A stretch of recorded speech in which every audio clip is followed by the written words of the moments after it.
Em 2022, o Sri Lanka esteve nas notícias por motivos negativos. A redução das exportações e o aumento da dívida externa causaram grande crise financeira e política. O que antes era uma história de sucesso na economia rural rumo à industrialização virou pesadelo. O país enfrentava uma batalha difícil. Porém, à primeira vista, a recuperação do Sri Lanka parece boa.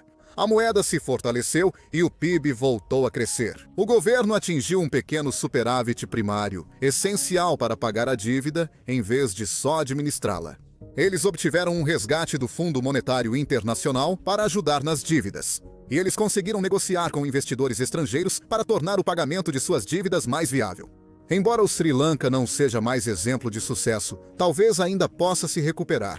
Os cidadãos do Sri Lanka devem estar se sentindo otimistas, certo? Não. Os singaleses estão ficando mais pobres, vivendo pior ou indo embora. Mesmo com a recuperação econômica, quem vive no Sri Lanka não sente os efeitos positivos esperados. É um fenômeno interessante que pode parecer sem sentido. Como o país melhora enquanto as pessoas pioram? Como a recuperação pode ter efeito contrário para a população? A divergência entre governo e povo faz do Sri Lanka um estudo de caso para entender os impactos negativos da recuperação econômica e como outros países devem enfrentar futuras crises. Então, como o Sri Lanka conseguiu se recuperar até agora? Por que essa recuperação tem sido tão ruim para o seu povo? E, finalmente, essas consequências negativas de uma reviravolta como essa são inevitáveis? A recuperação financeira do Sri Lanka não traz nada de novo. Um dos últimos recursos de países em sérias dificuldades econômicas é o Fundo Monetário Internacional. Com sede em Washington, o Fundo Monetário Internacional é uma agência financeira das Nações Unidas, considerada o credor de última instância do mundo. Quando um país não consegue pagar importações essenciais ou dívidas externas, ocorre uma crise no balanço de pagamentos.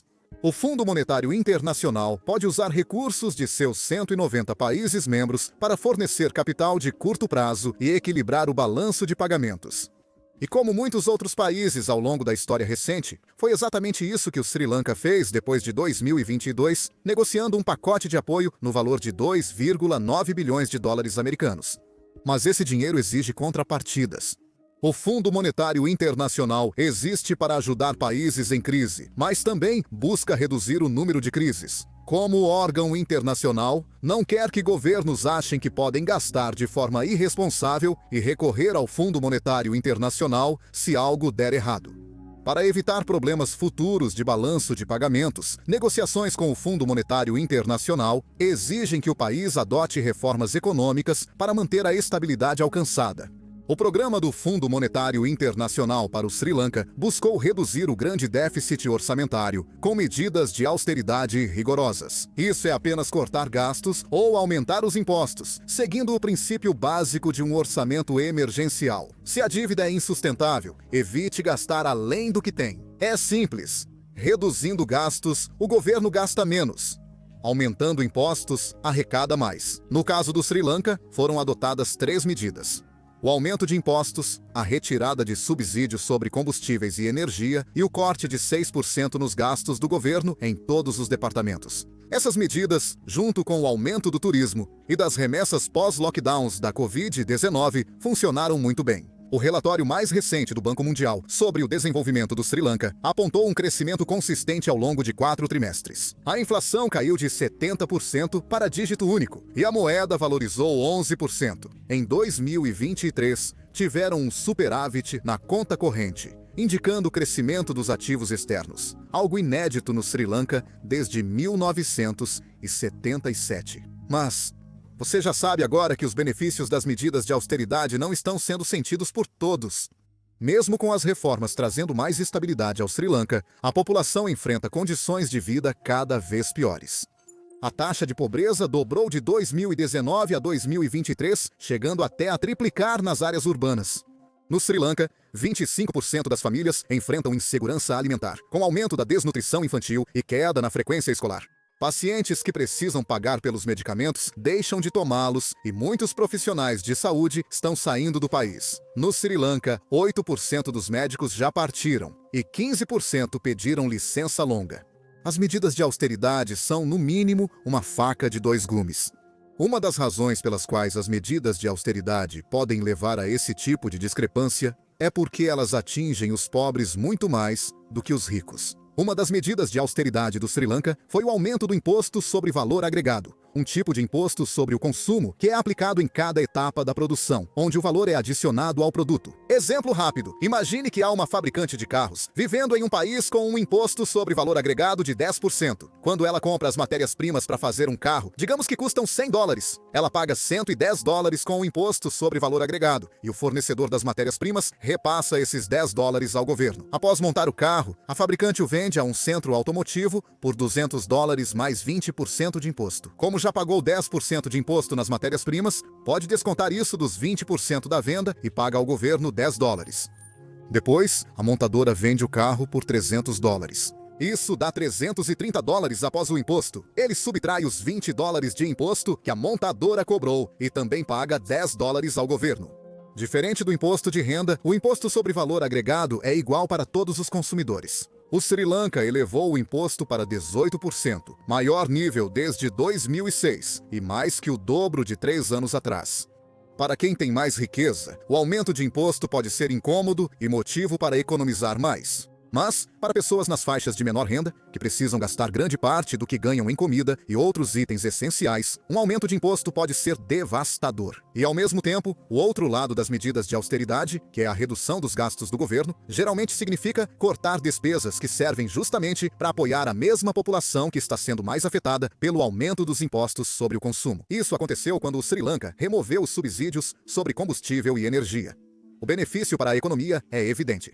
Eles estão gastando menos dinheiro na forma de subsídios. Como resultado, muitos cidadãos do Sri Lanka perderam seus transportes. Em 2023, mais de 1 milhão de famílias, cerca de 1/6 da população, perderam a conexão elétrica por não conseguirem pagar as contas. O Sri Lanka forçou 2 grandes fundos de pensão a trocar seus títulos por outros com juros menores, ou pagar o dobro de imposto sobre os lucros. E alguns analistas calculam que as perdas consequentes podem ser enormes para o povo do Sri Lanka. Esses, obviamente, não são resultados positivos. Além do custo humano, também questionam a eficácia da austeridade a longo prazo. Descontentamento social, como no Sri Lanka, costuma ameaçar a estabilidade política. A estabilidade política é essencial para o desenvolvimento de qualquer país. A tensão civil geralmente causa agitações políticas. Se isso ocorrer, investidores estrangeiros podem ver o Sri Lanka como arriscado e elevar juros de empréstimos. No último vídeo sobre o Sri Lanka, mostramos como as altas taxas de juros levaram o país a essa situação. A frustração da população já mostra grande impacto no cenário político.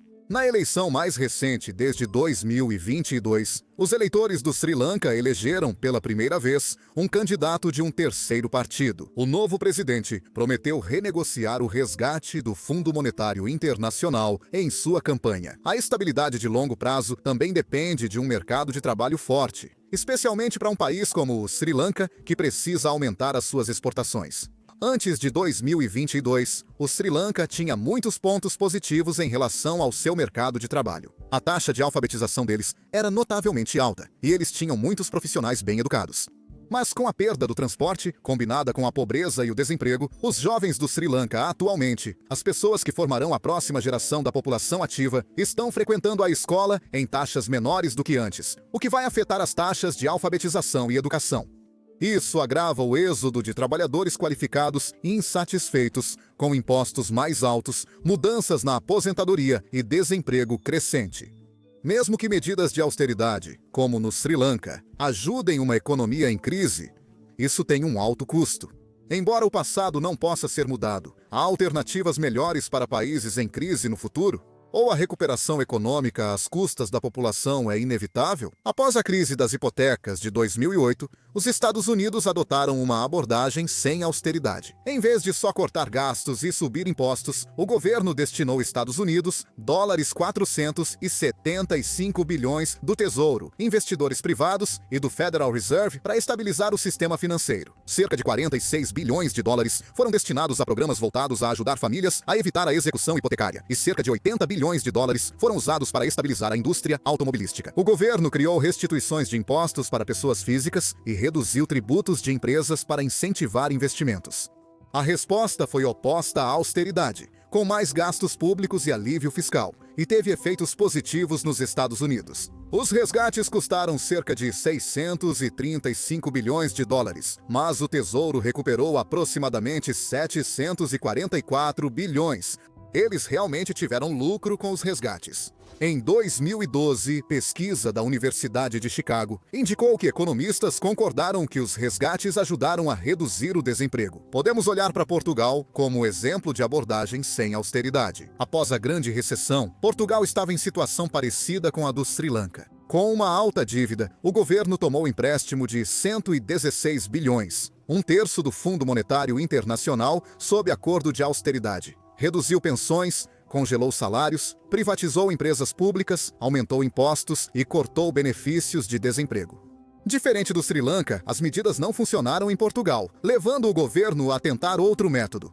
Introduziram incentivos como subsídios, créditos fiscais e financiamento, atraindo empresas como Google e Mercedes-Benz a abrir escritórios e gerar empregos em Portugal. Eles atraíram estrangeiros com vistos para quem investisse alto no país, acumulando 53 bilhões de dólares em investimentos entre 2012 e 2019.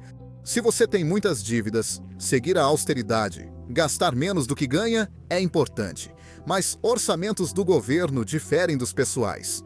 Os gastos do governo podem impulsionar a atividade econômica que financia esses próprios gastos. Cortar isso seria como uma empresa falida, tentando se salvar sem pagar funcionários para abrir a loja. Pode economizar dinheiro agora, mas isso trará problemas de renda. Contudo, a austeridade pode ser uma oportunidade para analisar gastos irresponsáveis que podem ser cortados. Governos inchados ou corruptos podem se recuperar melhor após eliminar excessos, impulsionados por estímulos. A austeridade no Sri Lanka ajudou a enfrentar a crise imediata. Mas a abordagem dos Estados Unidos e de Portugal só nos lembra que é importante olhar além dos efeitos imediatos para começar a estimular as economias futuras. É um bom momento para o Sri Lanka buscar outras fontes de receita além dos impostos, especialmente via exportações. O mercado de exportação do Sri Lanka é restrito. Roupas e chá lideram exportações de bens, transporte e turismo, de serviços. O investimento estrangeiro em setores como construção não aumentou a capacidade do Sri Lanka de gerar bens e serviços exportáveis. Mas se o Sri Lanka quiser fazer mais do que apenas se recuperar e realmente continuar desenvolvendo a sua economia, o mercado de exportação pode ser vital. O Banco Mundial estima que a maioria dos subsetores do Sri Lanka exporta abaixo do potencial. Com 10 bilhões de dólares e 142 mil empregos não explorados. Esses desafios econômicos não ocorrem isoladamente. Nós não gostamos de discutir política aqui, se pudermos evitar. Uma eleição única e disputas de poder entre Índia e China ampliam essa crise econômica doméstica e a recuperação.